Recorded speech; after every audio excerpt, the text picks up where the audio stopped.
তাহলে দেখো এই ধরনের প্রশ্ন কী করে করবো? ধরো একজন লোক, একজন মহিলা এবং একজন বালক একটি কাজ যথাক্রমে 3 দিন, 4 দিন ও 12 দিনে করতে পারে। ঠিক আছে? তাহলে একজন মহিলা একজন পুরুষের সঙ্গে কয়জন বালক কাজ করলে কাজটি একে 4 দিনে কমপ্লিট হয়ে যাবে। ঠিক আছে? সেটা বের করতে হবে। তাহলে এই অঙ্ক করার আমাদের সই কি রয়েছে? আমরা এই ধরনের অঙ্ক আমরা কিভাবে করতে পারি? আমরা বলতে পারি এই ধরনের অঙ্ক করার জন্য কি দেওয়া রয়েছে?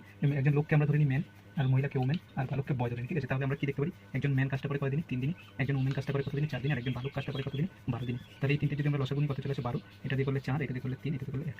অর্থাৎ একটা লোক একদিনে কত 4 অংশ কাজ করে, একজন মহিলা 3 অংশ, আর একজন বালক 1 অংশ কাজ করে। তাহলে টোটাল কাজটা কত? 12 অংশ।